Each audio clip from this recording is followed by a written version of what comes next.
Members of Returning Nationals SVG have pledged to continue their efforts to raise funds for the Argyle International Airport. Since its inception in 2011, Returning Nationals SVG has so far contributed more than 250,000 EC dollars to the Argyle International Airport's contributory fund. Its contribution on Monday, May 11, 2015 of EC $35,000 at Government House was the latest in its string of contributions. This donation was a combination of the funds raised during its 2014 Christmas dinner and dance and its recently held barbecue over the Easter weekend.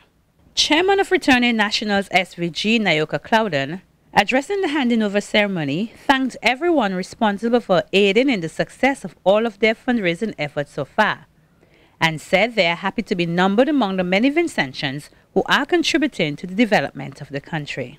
Like everyone else, we know that the Argyle International Airport will bring enormous benefits to our country. For example, our youngsters who are busy gaining their qualifications and experiences around the world, such as engineers, the travel and tourism managers, customer service managers, the linguists, the hospitality workers, and everyone else. Also, our farmers whose produce will get to their destination on the appointed day, so that when my sister buys her dasheen from the market stall in High Wycombe, she won't have to throw away half of it because it's spoiled from sitting in a warehouse waiting for a flight. CEO of the International Airport Development Company, the IADC, Dr. Rudy Matthias, in his address, noted that the Argyle International Airport is not an end in itself, but is meant to facilitate the development and growth of the country. We know that we engage in this exercise, and it is going to cost us, well, at least the value of the airport project is about $270 million US. And the reason why we're making this significant investment is because everyone here knows, although some people pretend to not acknowledge that without this piece of infrastructure, our tourism sector, and indeed our country, can't grow at the rate that we would like it to grow. And if you don't grow fast, it means that you cannot eliminate poverty at the rate that you want to eliminate poverty. The faster you grow, the more resources are going to become available to the government to make all sorts of interventions, socially and otherwise. So this airport, as we know, is really supposed to be an engine to help the tourism sector and the hospitality sector in general to grow, and in turn, our country as a whole to grow. The good thing about it is that while it is going to be valued at something in the vicinity of 270 million US, over the years, with the help that we have got from different countries, help in cash and in kind, we are only spending about 200 million US dollars to construct and to retrofit the airport for operations. So we have been able to save a significant amount of money because of the kind of help that we have got. And you are making your own contribution. You're not giving us millions, but you're giving us support in a way that we like the support. That you're standing here and saying to us that in spite of what all the minority views might be against the airport, you believe that it is a good thing for your country and you are helping us to make money to help it to go. That is the sort of support that we like. But I'll tell you something though, the Argyle Airport, while it is not an end in itself, has also helped us to do a number of other things. So, as you know, some time ago we discussed and agreed that with some of the monies that you've helped us to raise, we will make a Carib village at Argyle. And within the last 6 months or so, we have been discussing with the Ministry of Culture and the Ministry of Tourism about the setting up of that village. We've had consultants come here from Cuba and from Argentina to advise us, and from Netherlands, right? Leiden University, Netherlands, to advise us on the setting up of this, what we call Cayo Village. It is going to be located just over the mouth of the Yambo River. And I suspect when this village is created, the generous contributions that you have made to it, would be recognized and acknowledged somewhere in the village. But this village is going to be an attraction, a cultural attraction. At least that is the way we want it to be. And that is being done to help to attract people to St. Vincent. Because when you build the airport, we want tourists to come here. But when tourists come here, they need to have something to do. Either culture or sea and sand or mountain climbing or something of this sort. So this is going to be one of those attractions, cultural attractions, to attract tourists to come to our country. And I'm really happy that you are making a contribution towards the building of that village. We also, in the process of building the airport, have achieved a lot of knowledge transfer. We have achieved significant transfer of knowledge in the process of building this airport.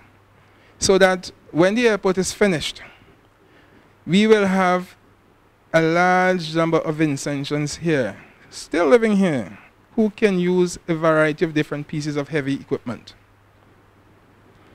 In working along with the people in the lab, the Cubans who are working in the lab, we are having now about 17 or thereabouts young Vincentians trained alongside them to do testing of soil, testing of aggregate, testing of concrete, and testing of bitumen.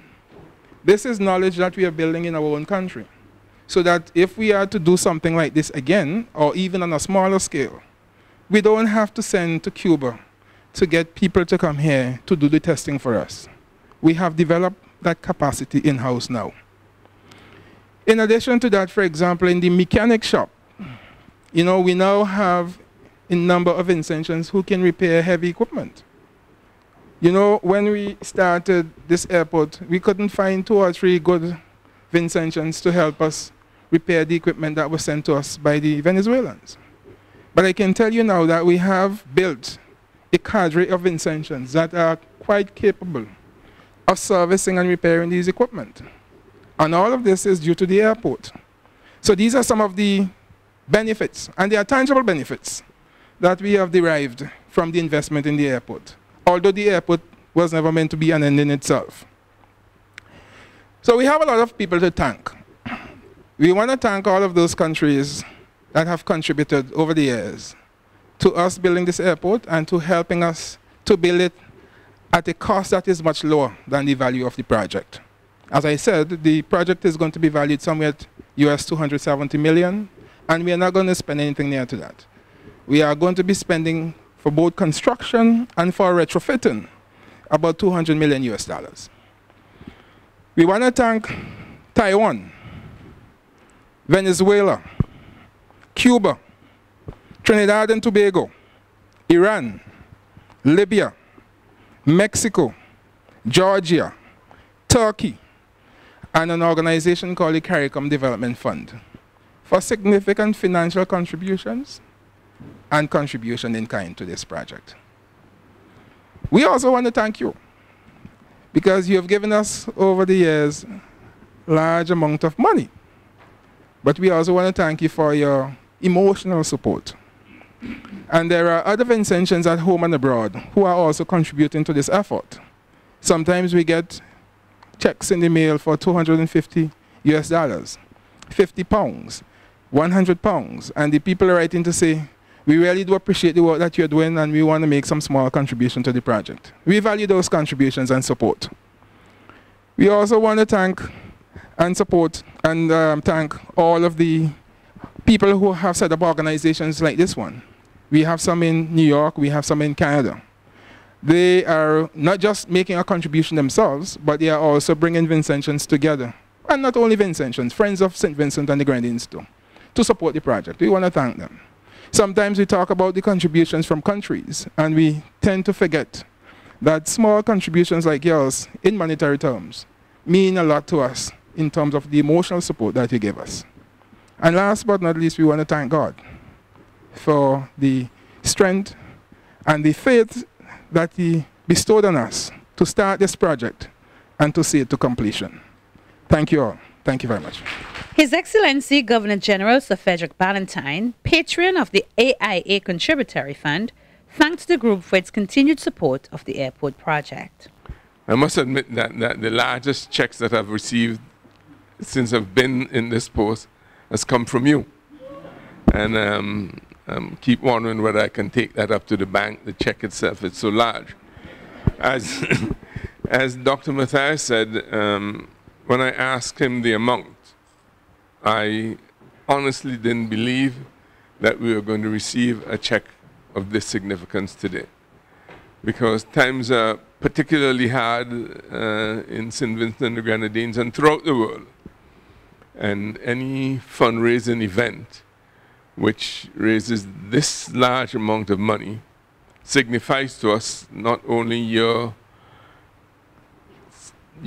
contribution and your faith in the project, but also the faith of Vincentians in the project, because they're the ones who support by buying tickets, etc. I'd like to sincerely thank you. I'd like to thank Dr. Matthias for a comprehensive review of the project. And I'd like to use this opportunity to remind you that in spite of all that he says, that there's still a lot to be done.